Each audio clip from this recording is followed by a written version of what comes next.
Moving on now, we have heard of numerous reports of the BBMP coming up with new ideas, plans and projects to tackle the mounting garbage problem in the city. They seem to have run out of new ways on how to clean Bengaluru streets other than just having to dispatch labourers to clean it. The mayor is now all set to gain some insight on how to manage the problem from the Palike's counterparts in San Francisco and Dubai. Kattai Satyanarayana has reportedly studied how five-star hotels dispose of their garbage after segregating in the city. He is then planning to implement the same by entering into an agreement with private parties and setting an example for the rest of the city through 3 model wards. Nama San Francisco sister concern navandu sister city concern nalli navandu MOU ಮಾಡ್ಕೊಂಡಿದ್ದೀವಿ ಅವರ ಹತ್ರ. ನೀವು direct ಆಗಿ ನಾವು ಅಲ್ಲಿಂದ ನಿಮಗೆ ಇದು ಮಾಡ್ತೀವಿ, ಲೈವ್ ಕೊಡ್ತೀವಿ ನಾವು. ನೀವು ನೋಡಿ ನಮ್ಮ ಸ್ಯಾನ್ ಫ್ರಾನ್ಸಿಸ್ಕೋಲ್ಲಿ ಯಾವ ರೀತಿ ಮಾಡ್ತಾ ಇದ್ದೀವಿ ಅಂತ. ಅದನ್ನು ಇಲ್ಲಿ ನೀವು ನೋಡಿದಾಗ ನಿಮಗೆ ಗೊತ್ತಾಗುತ್ತೆ. ಸಿಸ್ಟರ್ ಸಿಟಿ ನಮ್ದು ಆಗಿದ್ದು MOU ಸೈನ್ ಆಗಿದೆ. ನೀವು ಯಾವಾಗ ಬೇಕಾದ್ರೆ ಬರ್ಬೋದು ನಮ್ಮ ಸ್ಯಾನ್ ಫ್ರಾನ್ಸಿಸ್ಕೋಗೆ, ಬಂದು ಅಲ್ಲೇ ನೋಡಿ ನೀವು. ಬಟ್ ನಾವು ಡೈರೆಕ್ಟಾಗಿ ಫಸ್ಟು ವಿಡಿಯೋ ಕಾನ್ಫರೆನ್ಸಲ್ಲಿ ಮಾತಾಡೋಣ ಅವ್ರ ಹತ್ರ, ಅಲ್ಲಿ ನೋಡೋಣ ಲೈವಲ್ಲಿ, ಆಮೇಲೆ ಬೇಕಾದ್ರೆ ನಾವು ಅಲ್ಲಿಗೆ ಹೋಗೋಣ.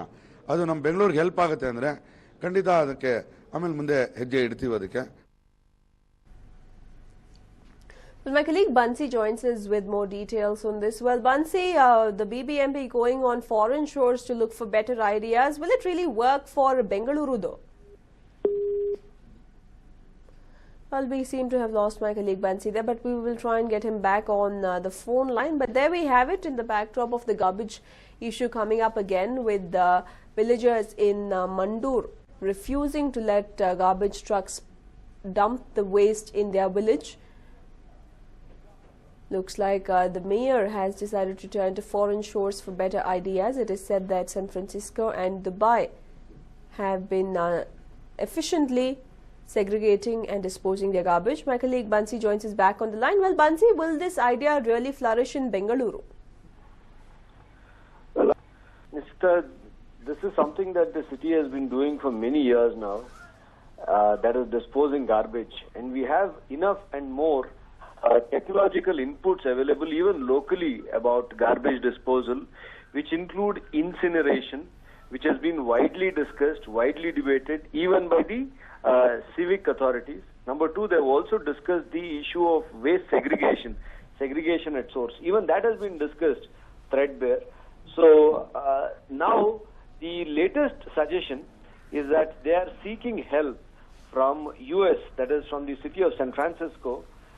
They are seeking their help. Their understanding is that San Francisco has dealt with garbage.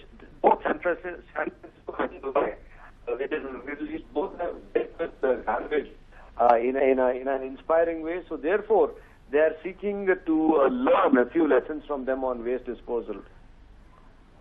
Right, and also Bansita, earlier too we had a panel discussion in our very own studios in which Mr. Vamanacharya from the KSPCB had clearly gone on to state that the models in countries like San Francisco, in the US in fact, will not work for India, because the nature of garbage is different and the amount of wet waste in our garbage is a lot more than what it is there, and that's the reason why their models will not be very successful in our country. Well, that's right. Mr. Vamanacharya is the Karnataka State Pollution Control Board chairman, and this is his statement that the garbage itself, the content of garbage itself in the US and in San Francisco are vastly different. And while it was his assessment that it won't work for us, the mayor and the BBMP officials have a different take on this. They are of the opinion that the inside of San Francisco and Dubai would well help in dealing with that. Right.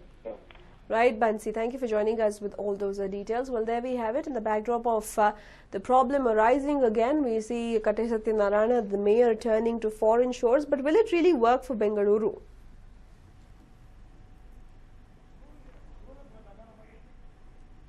And moving on now, the 16th Lok Sabha will not have a leader of the opposition. Speaker Sumitra Mahajan has decided in consultation with the government after taking into account past practices and precedents.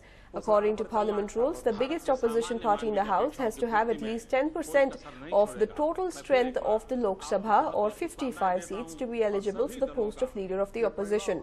In the Lok Sabha elected last month, no party has that number. The Congress with 44 MPs is the largest opposition party, closely followed by J. Lalita's AIADMK at 37. The BJP won 282 seats and with its allies enjoys a strength of 336 MPs in the House. The Congress put up its worst performance ever.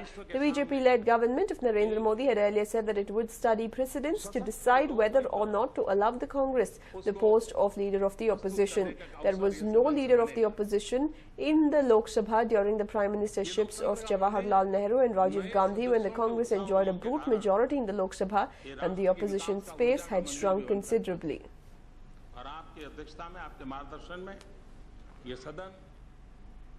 And while the KEA officials are currently scrutinizing the documents of CET aspirants, but the worrying trend noticed at the counselling centres is that the parents of the candidates are posing several questions to the KEA officials, delaying the procedures. It is learnt that several students who have opted for seats under general merit category are now standing with certificates claiming to be under other categories. This has bothered the KEA officials.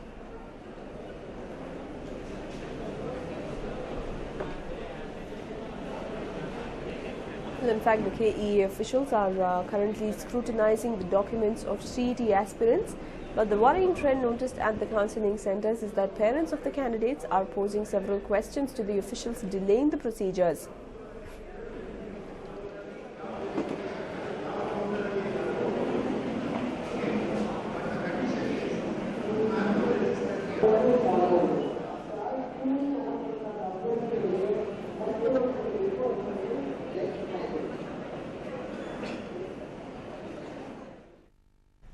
And well, with Professor Rajiv Gowda filing nomination papers for the Rajya Sabha seat from Congress, there seems to be an open divide in the Congress.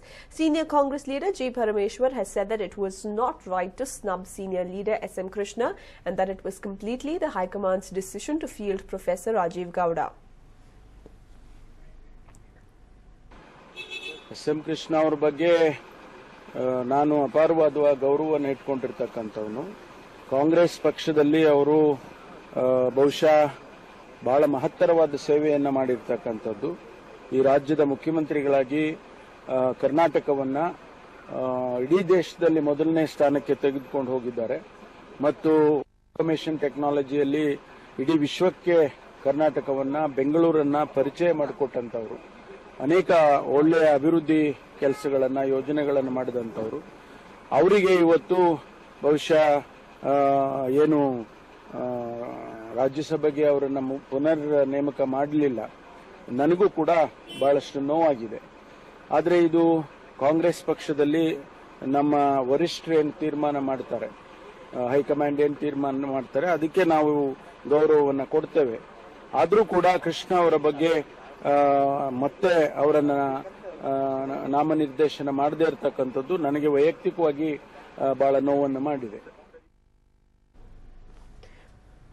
Well, Krishna, who is all set to retire from the Rajya Sabha on the 25th of June, did not receive the Congress High Command's assent to file nominations for the Rajya Sabha polls, scheduled to be held on the 19th of June. The Congress has, however, renominated B.K. Hari Prasad, another Rajya Sabha MP who is set to retire on the 25th, for another 6-year term in the Parliament. On the last day of filing nominations on Monday, AICC member Hari Prasad filed his nominations along with Professor Gowda, who is a Congress spokesperson and a faculty of the IIMB. The nomination of Rajiv Gowda, who belongs to the Vokkaliga community like Krishna, comes after Gowda lost out on Lok Sabha ticket in the parliamentary polls.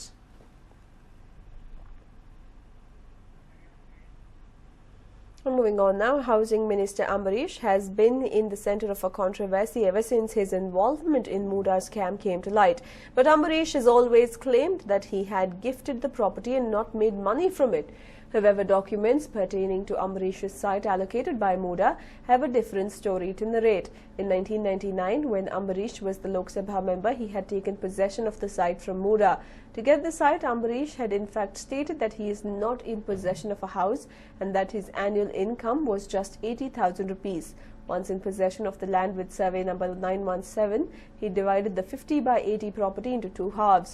He registered the first half of his property on the 6th of January and sold it within 18 days to Govindaraju of Mysore in 2004 for 1.75 lakh rupees. The other part was given to his close associate, Sachidananda's relative Ajit, on the 16th of August 2011 for 3,87,000 rupees.